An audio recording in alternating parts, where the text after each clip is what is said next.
Tapi saudara, hari itu si kusta bertemu dengan Tuhan Yesus. Ayat 2 mengatakan, maka datanglah seorang yang sakit kusta kepadanya. Untung hari itu dia ketemu Yesus. Dan saudara-saudara, setelah dia ketemu Yesus, pergumulannya, persoalannya, penderitaannya menjadi tuntas. Mungkin kita tidak sakit kusta seperti orang-orang kusta, tapi kita mungkin mengalami penderitaan yang tidak beda dengan orang kusta itu. Mungkin ada orang yang mengidap sakit tertentu yang tidak sembuh-sembuh, atau ada orang yang karena pergumulan, tekanan hidup, beban hidup lalu menjadi menderita secara batin. Hanya Yesus yang bisa melepaskannya dan membebaskannya. Si kusta ini datang kepada Yesus. Hari ini saya ingin membagikan secara singkat kepada kita apa yang bisa kita pelajari dari datangnya si kusta ini kepada Yesus. Dan kita hanya akan merenungkan ayat yang kedua. Hal pertama yang akan saya bagikan di sini adalah si kusta ini datang kepada Yesus dengan keyakinan bahwa Yesus mau terima dia. Maka datanglah seorang yang sakit kusta kepadanya. Saudara, kata-kata ini saja, maka datanglah orang yang sakit kusta kepadanya. Orang kusta ini sudah melanggar peraturan. Mengapa? Karena harusnya adalah kalau dia berdekatan dengan orang, dia mesti teriak najis-najis supaya orang menjauh. Tapi justru sekarang dia ketemu Yesus dan rombongannya, dia bukan menjauh, malah mendekat. Datanglah si kusta kepadanya. Mengapa dia berani dekat? Kalau dia berani dekat sama Rabi Yahudi, pasti sudah dilempar. Tapi dia berani datang pada Yesus. Mengapa dia berani datang? Karena dia punya keyakinan Yesus tidak akan menolak dia. Karena dia punya keyakinan Yesus pasti terima dia. Berarti dia datang pada Yesus dengan sebuah keyakinan bahwa Yesus tidak akan menolak dia. Yesus tidak sama seperti rabi-rabi Yahudi. Yesus tidak sama seperti ahli-ahli Taurat yang akan mengucilkan dia. Tidak. Yesus di dalam Yohanes 6 ayat 37 mengatakan, barang siapa datang kepadaku, dia tidak akan kutolak. Jadi saudara, satu kebenaran yang harus kita pegang hari ini adalah bahwa Yesus Kristus menerima setiap orang yang datang pada dia, sepanjang kita datang dengan tulus. Lagu tua yang sering kita nyanyikan, tangannya terbuka menunggulah. Tangannya terbuka, dia tidak mungkin tolak siapapun yang datang, asal datang dengan sungguh-sungguh, dia tidak akan tolak. Saudara-saudara, kadang-kadang kita kalau mau datang pada Tuhan, satu kendala kita adalah kalau kita merasa terlalu berdosa, kita lalu menjadi takut datang kepada Tuhan.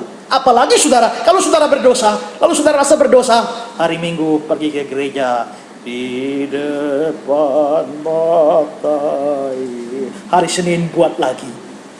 Begitu hari Senin buat lagi, hari Minggu lagi, masuk lagi. Di depan. Selesai, Tuhan ampuni dosa saya, Senin buat lagi. Maka makin lama saudara berdosa, lama-lama saudara jadi pikiran, kira-kira saya datang pada Tuhan, Tuhan masih mau terima atau tidak? Ada lagu tua, entah berapa kali daku berkhianat padamu, entah berapa kali saya berkhianat padamu. Tapi saudara, asal kita sungguh-sungguh pada Tuhan, Tuhan tidak akan menolak. Saya punya teman pendeta. Teman pendeta ini khotbahnya jago. Dia ngajar jago, urusan Alkitab, urusan teologi itu jago. Lalu dia menjadi pendeta di satu tempat. Dan biasanya setiap hari Minggu mahasiswa teologi disuruh praktek weekend di gereja itu. Dan saudara-saudara, singkat cerita saudara, mahasiswi teologi ini praktek di gereja itu. Lalu tahu-tahu bagaimana saudara, mahasiswi praktek mahasiswa teologi ini diperkosa oleh pendeta ini. Nah setelah diperkosa oleh pendeta ini, sinode tahu, pecat pendeta ini. Dan akhirnya pendeta ini malu, dan dia lalu akhirnya frustrasi, putus asa. Dan dia putuskan bunuh diri bersama dengan istri dan anaknya satu umur 2 tahun. Dan sudah sepakat dengan istrinya untuk bunuh diri bersama-sama, mati sekalian 3 orang. Jadi saudara, mereka sudah siapkan racun. Lalu pertama-tama merencanakan minumkan anak umur 2 tahun ini dulu.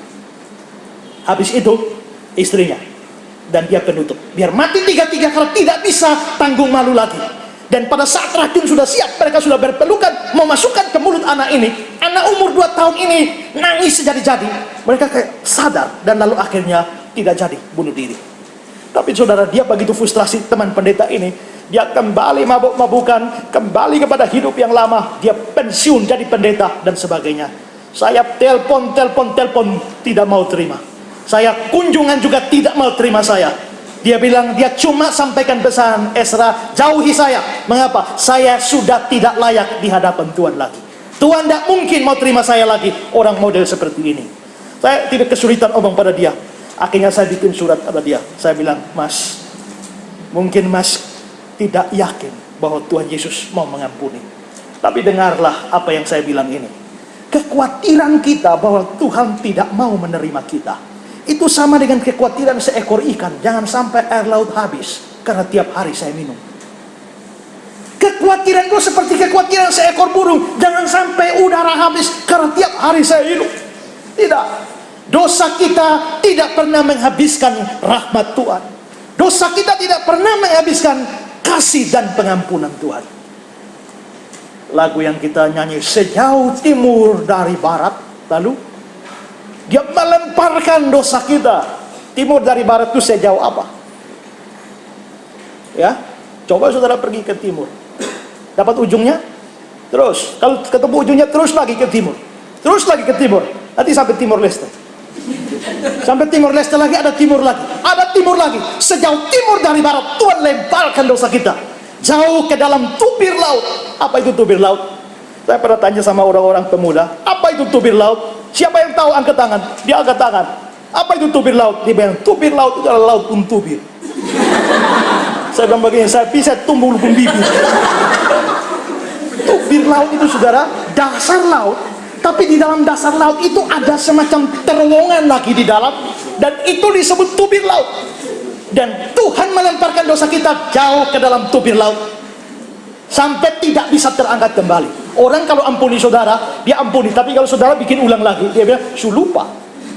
Tapi kalau Tuhan yang mengampuni, dia benar-benar melupakan dan tidak pernah mengungkit-ungkit lagi. Karena itu ada satu cerita bilang, satu hari kalau orang berdosa, orang minta ampun, Tuhan ampuni dosa saya. Tuhan terima dosanya di karung. Lalu Tuhan ambil perahu sampah naik ke laut. Setelah itu Tuhan kasih pemberat, jatuhkan dia ke tubir laut. Sebelum Tuhan pulang, Tuhan pasang spanduk, dilarang memancing di sini. Artinya kalau Tuhan sudah ampuni, tidak boleh ada yang korek-korek lagi.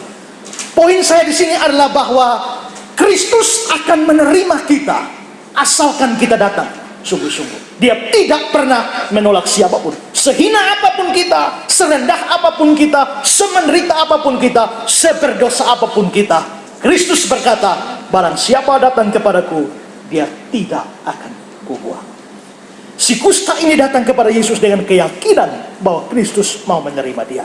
Tiap kali saudara merasa tidak layak kepada Tuhan, asal saudara datang sungguh-sungguh, dia pasti akan terima saudara. Ini kebenaran yang pertama. Kebenaran yang kedua adalah si kusta datang kepada Yesus dengan penghormatan yang tinggi kepada dia. Perhatikan ayat 2. Maka datanglah seorang yang sakit kusta kepalanya, lalu sujud menyembahnya. Lalu sujud menyembahnya. Saudara-saudara, kata Alkitab kita Perjanjian Baru ini aslinya di dalam bahasa Yunani. Dan kata Yunani yang dipakai di sini untuk menyembah ini adalah proskuneo. Dan proskuneo ini biasanya dipakai kalau orang sujud kepada dewa. Kalau orang sujud kepada Allah, itu proskuneo. Dan di sini saudara dikatakan dia proskuneo kepada Yesus. Kata yang dipakai di sini menunjukkan penyembahan kepada dewa-dewa, penyembahan kepada ilah-ilah. Dan kalau sekarang si kusta sujud menyembah proskuneo kepada Yesus, berarti dia kelihatannya memperlakukan Yesus itu sebagai Tuhan. Di sini kalau saudara baca, Tuhan, jika Tuhan mau, di Alkitab Indonesia terjemahkan Tuhan. Tapi bahasa Yunaninya kurios, dan kurios itu memang bisa Tuhan, bisa Tuhan. Nah, di sini Alkitab kita bilang Tuhan, tapi kalau saudara cari Alkitab yang lebih tua, terjemahan lama, dia bukan terjemahkan Tuhan, tetapi Tuhan.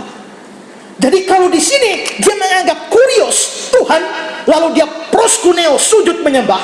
Ini menunjukkan dia begitu menghormati Yesus, tapi juga dia percaya Yesus adalah Tuhan. Yesus Tuhan, dan dia menghormati. Dua hal ini penting. Saudara tidak bisa menghormati Yesus dalam arti yang sebenarnya kalau saudara tidak percaya dia Tuhan. Tapi kalau saudara percaya dia Tuhan, tidak bisa tidak, saudara harus menghormati dia. Untuk apa orang hormati Yesus kalau tidak percaya dia Tuhan?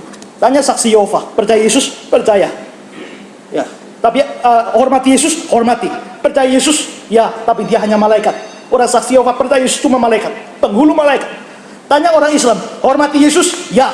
Sebagai apa? Nabi. Tanya orang liberal, percaya Yesus? Percaya. Sebagai apa? Sebagai guru moral.